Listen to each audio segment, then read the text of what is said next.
Good afternoon, everyone. It's good to be just in a position to be back serving God and keeping the Word of God going in the midst of all that is transpiring in our country and in our society. Let us pray. Our gracious Father, we are so very, very thankful for you and to you for all that you're doing. We pray that you will continue to look over this nation and look over the people. We pray that you will continue to grant us wisdom as to how to live together peacefully and solutions for the mounting problems that we continue to encounter. We pray that as preachers everywhere are preaching messages through Zoom and over the telephone, that you will just grant them the presence of your Holy Spirit to rightfully divide your word. And may the hearts and minds of the people be receptive so that they can know that you are God and that your word can release us from all that we're going through, even while we are in the midst of it. In Jesus' holy name we pray. Amen. Today I want to talk to you about where do we go from here?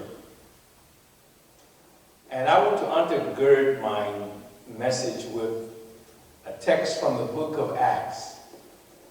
Acts, the first chapter, and we will commence reading at verse number 6.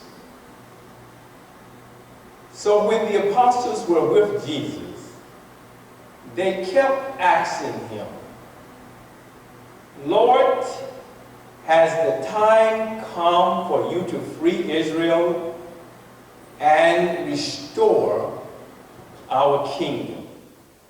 He replied, the Father alone has the authority to set those dates and time, and they are not for you to know.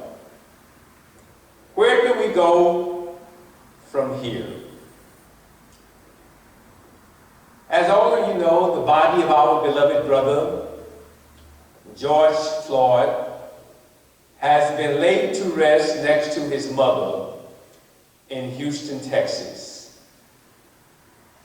And ironically, he called upon his mother when he was taking his last breath.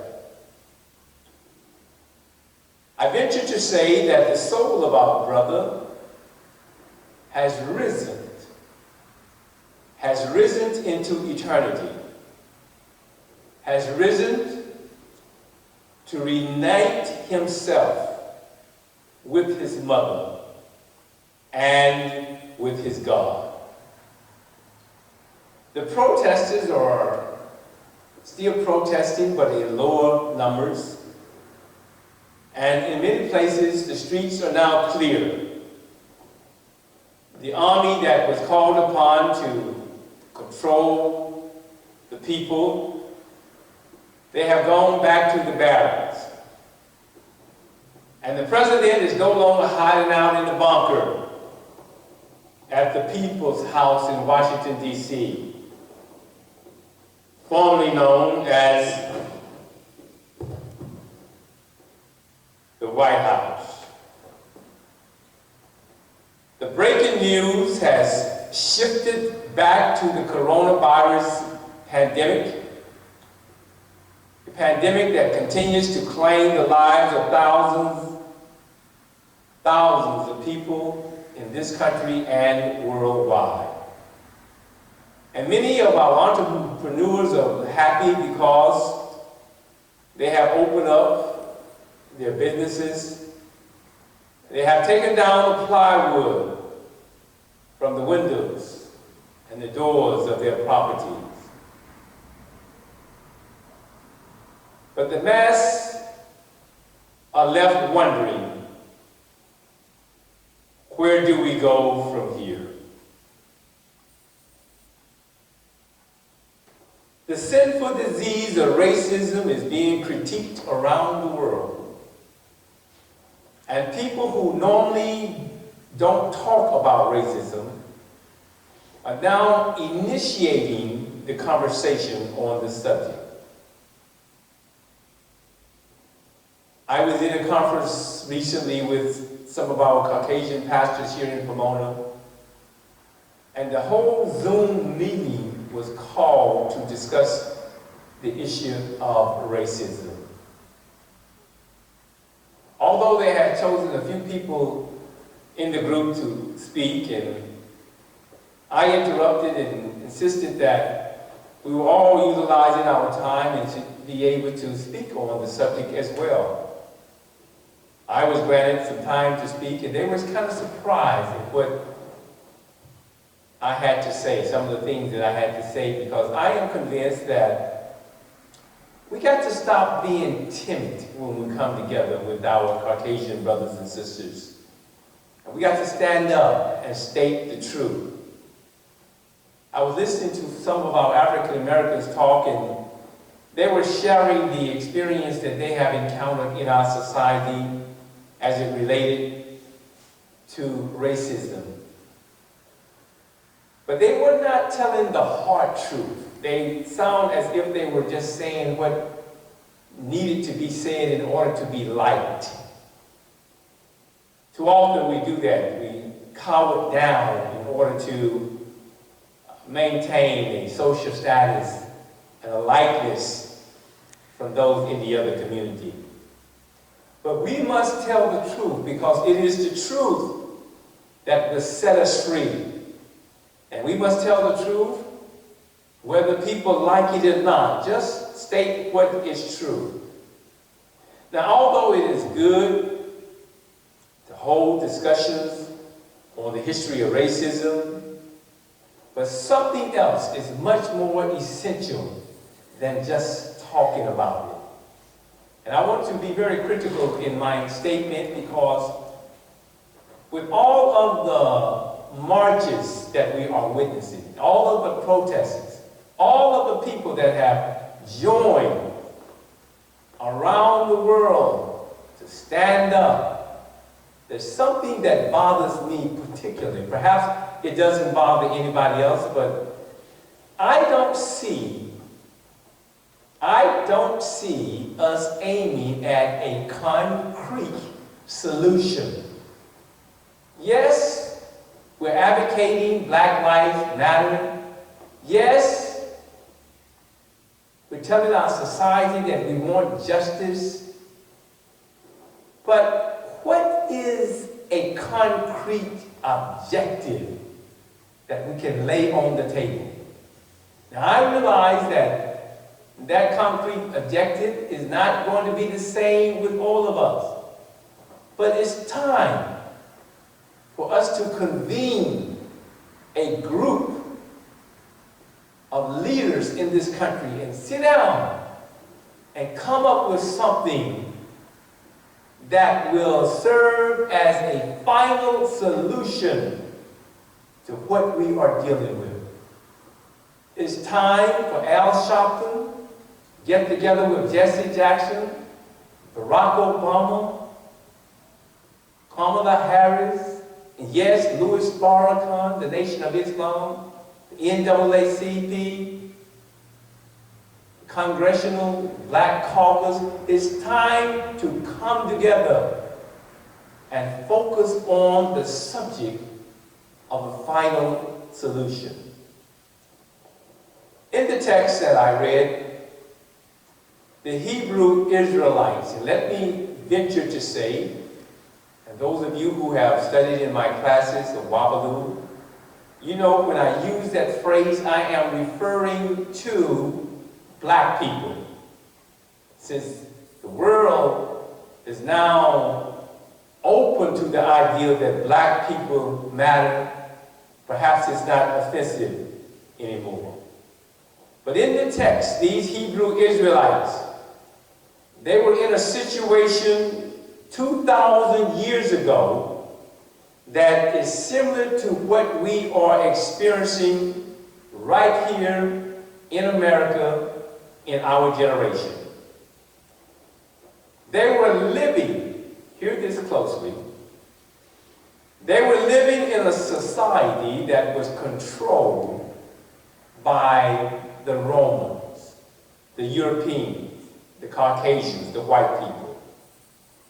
The Rome had conquered and ruled over the Israelites for 63 years before Jesus was born. When Jesus was born, the Roman had placed an insecure, egotistical maniac named Herod to rule as king in Palestine.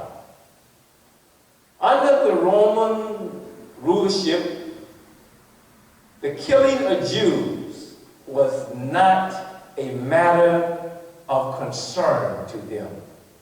They did not see these black people as mattering to them. Herod killed babies when Jesus was born. Their lives, the babies' lives, did not matter. John the Baptist was killed, beheaded. Herod's wife was upset because John had told Herod that he should not marry his brother's wife.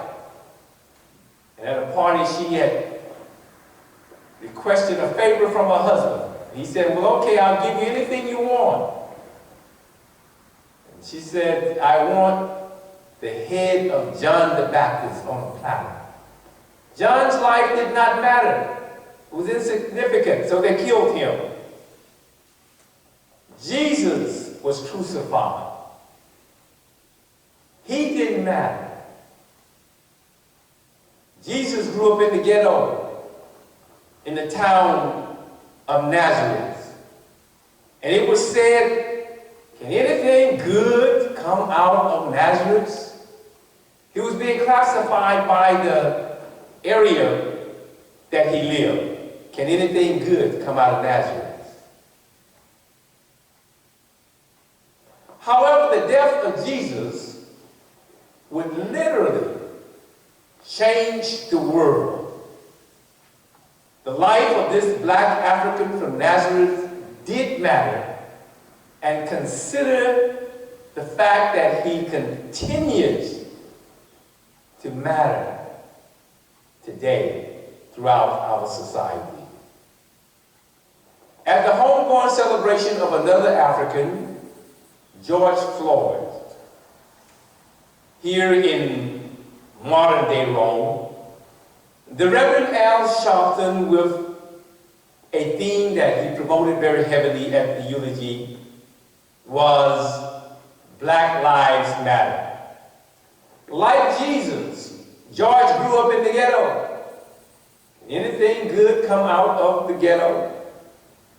No one expected anything good to come out of the 3rd Ward of Houston, Texas. Reverend Al Sharpton, in his eulogy, said that God will take the rejected stone and make it the cornerstone. The whole world has been affected in some way by the death of George Floyd. The rejected stone has become a chief cornerstone, a cornerstone of protest around the world.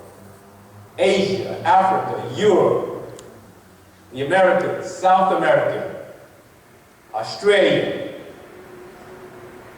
A cornerstone that has exposed injustice in the police departments all across our nation. God has made him a cornerstone. And of course, God made Jesus, who was also a rejected stone born in Northeast Africa, the cornerstone of the world.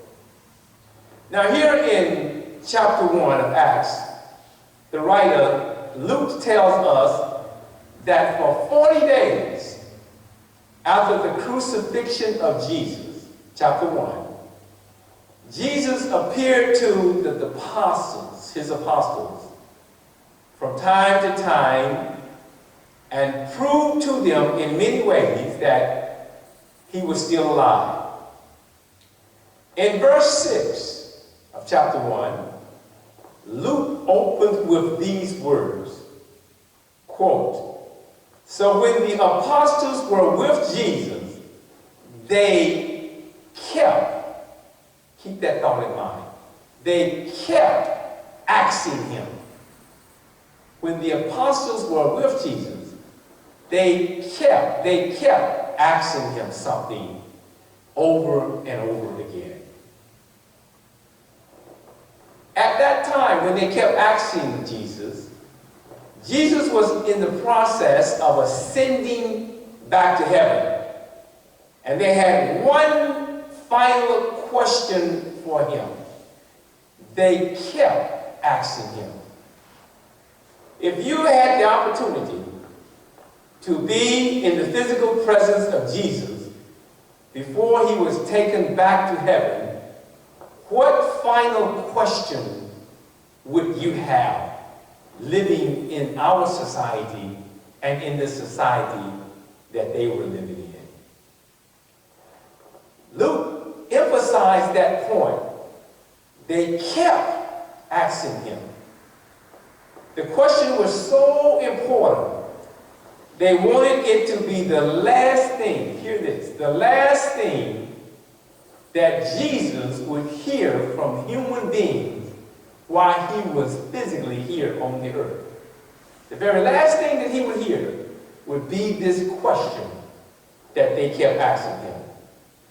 They had a question on their heart, and it needed to be answered by no one else other than Jesus himself. And I'm going to read this final question that was placed to Jesus, and I'm going to read it in two different translations. They're basically the same, but the wording are a little different. The first translation I'm going to read it to you from is going to come from the New Living Translation, Acts 1:6.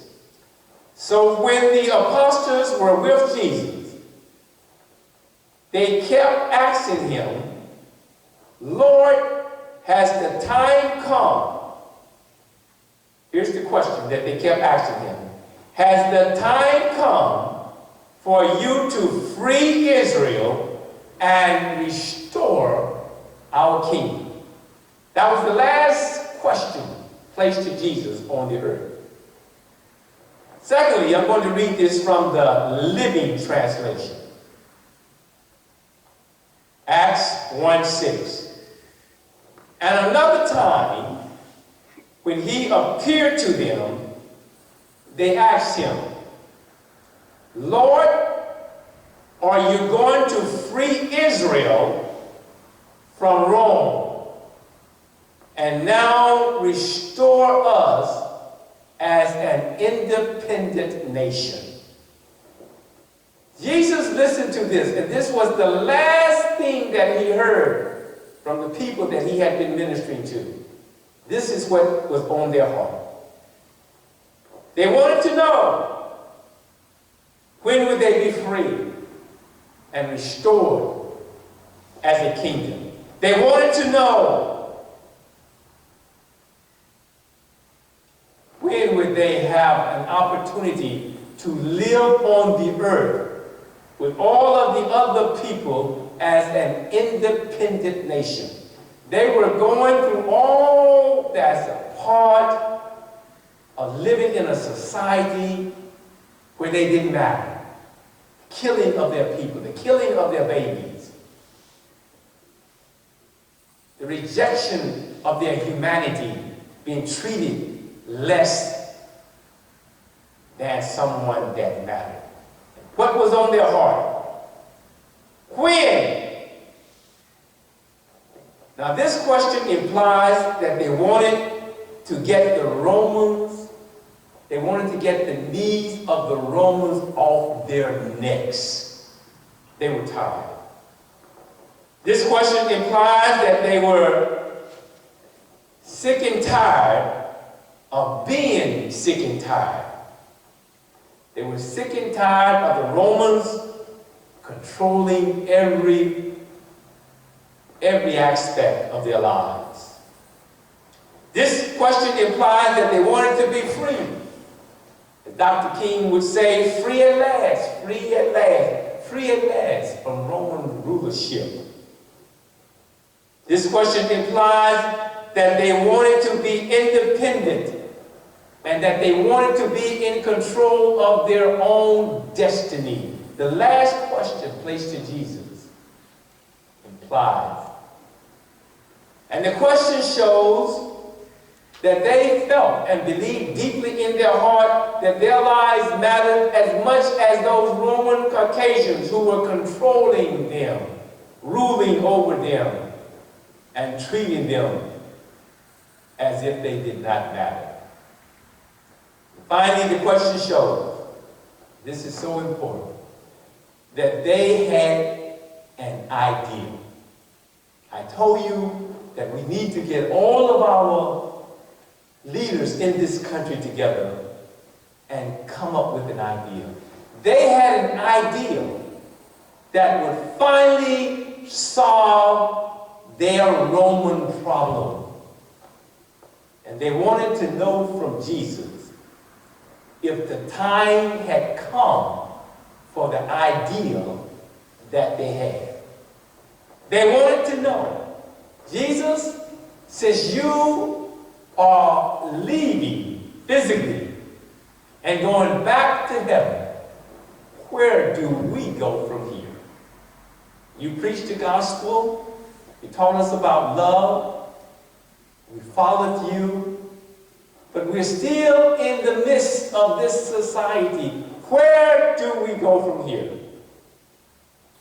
The death of George Floyd has focused the attention of the world on our American racist problem. Protesters of all races and nationality are marching with signs that say, Black Lives Matter. And don't be silent. 19 days after George went to heaven to be with his mother, people are still marching around the world, emphasizing Black Lives Matter. But after the marching stops, after the news of the murder of George has gone silent, where do we go from here? That is a personal question that I'm putting to you. Where do you think we should go?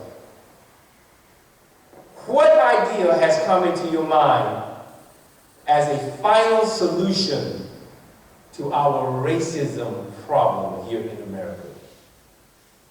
Should we stay in the streets marching, protesting for justice in a system that is designed for mass incarceration?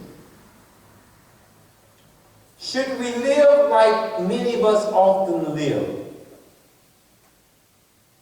Should we live like racism doesn't exist and be content with the crumbs that are falling from the tables of the rich? Let me put it parenthetically. Should the hens feel safe with the new laws placed into effect by the foxes while they are still killing the hens? Should we continue to grin and tap dance to satisfy the needs of the races to be superior? Where do we go from here? Should we go to God? Should we go to God with the same question that was on the hearts of the apostles, that was put to Jesus on the final day of his appearance here on earth. Should we go to God? They had an idea in their mind. Should we go to God with an idea whose time has come? We've been marching. We've been screaming. We've been protesting for hundreds of years. And nothing happens because we haven't placed an essential idea before the minds of the people that we are protesting against, before the world. Yes, Black Lives Matter, but after that, what next? What do we really want to accomplish? What's an idea? I see no idea. Should we go to God with an idea whose time has come? They said to God, Lord, has the time come? We are not going to agree on the same final solution to our American racism problem. But we have got to start focusing and praying for a final solution. We have got to start thinking big and outside the box. We have got to start coming up with ideas in the brilliant minds that God has given us and not take the solutions that have been offered to us by others. In response to our problem, some of my friends in Africa who I've discussed with a solution that's needed for African Americans, they texted me the other day and they followed up with a phone call of the individual who came up with this solution for African Americans. They have acquired some land and are in the process of organizing it into a city in the country of Liberia in West Africa.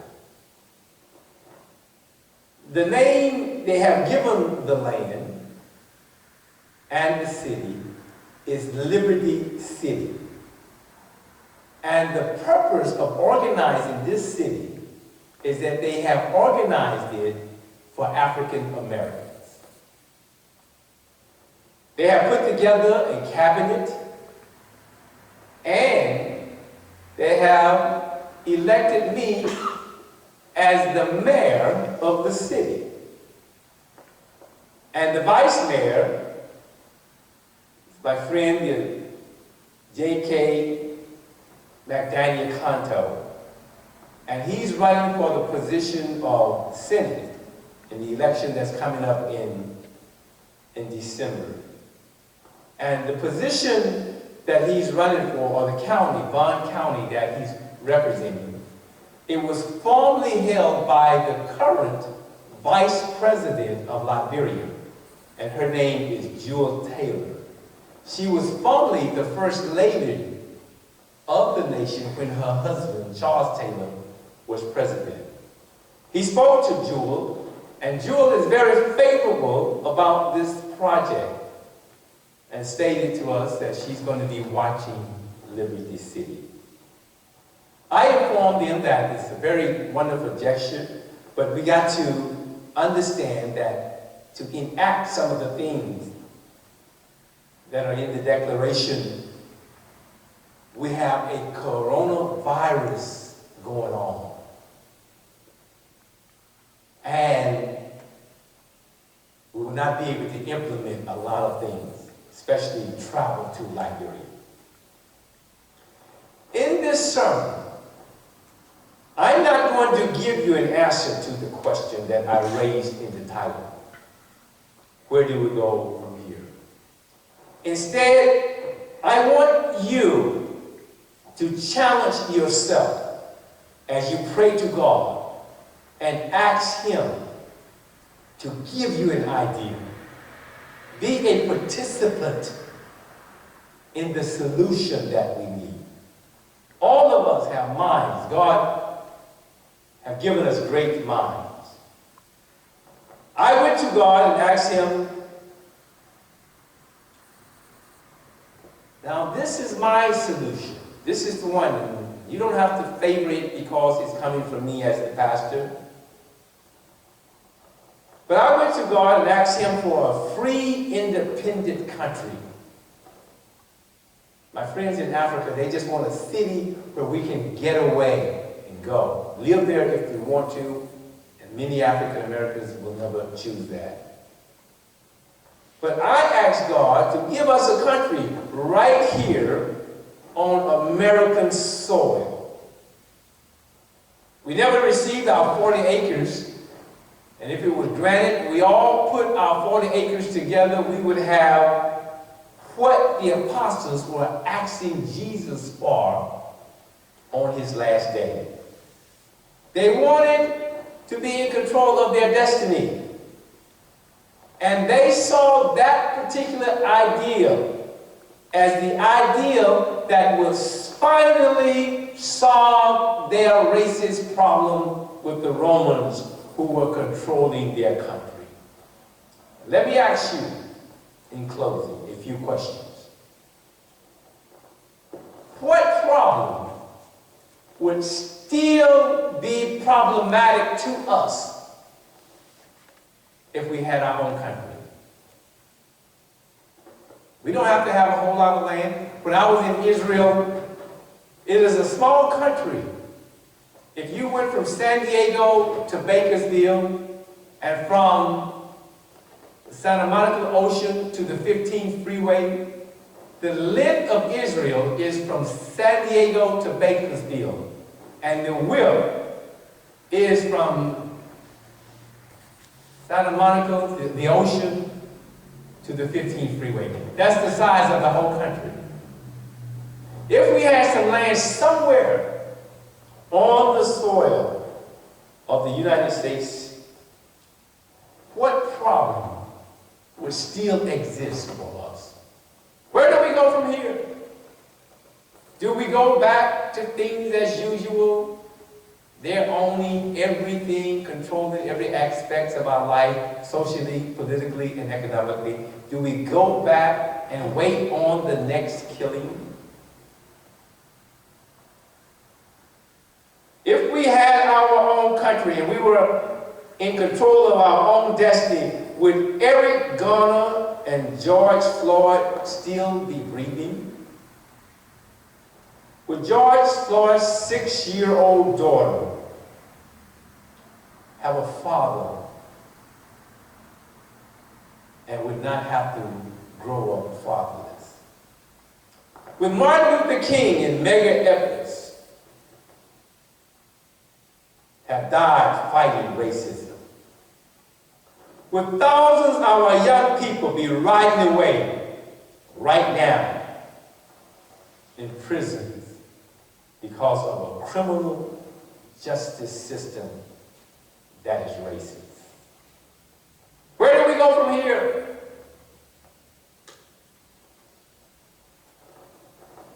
Would countless thousands of our people, African Americans, have lost their lives due to racist lynchings, shooting, and other savage ways of murder? With our women, mothers, daughters, wives, sisters, have suffered all of the attacks that have been imposed upon them in this society? Would you have to worry about being stopped and pulled over by a policeman for a traffic violation, thinking that that might be the last moment you have in life? Would you have to worry about that happening to your children? Now, I could go on and on, but the idea of a free, independent nation was important enough for the people in this scripture that I read in the Bible to present to Jesus on his last day on earth. And I personally think that it's important enough for us to present to the whole wide world, while the wide world is marching saying that Black Lives Matter. If we matter, can we sit in a seat in the United Nations representing ourselves with all the other nations in the world? And the first thing that I would recommend in our independent country is that we put George Floyd's picture on our currency, on our $20 bill. God bless you, and pray to God, even if you don't like this idea, that it is an idea whose time has come. God bless you. Amen. Gracious God and Father, we pray that you will give us an idea that will solve the problem that we're dealing with. An idea that's not going to be offensive to anyone or serve as prejudice or hate or anything, but it will only eliminate what is currently taking place in our society. And we pray, Lord, that we can approach it in a Christian way, utilizing your word as the basis and the foundation for it. So bless everyone who have heard these words, and may they go into their own hearts like the apostles did and come to Jesus with an idea. And even as I pray right now, and since the life of George Floyd was taken, another black man was murdered in Atlanta, Georgia a few nights ago. Chief of police resigned. We need you to direct us and let us know, where do we go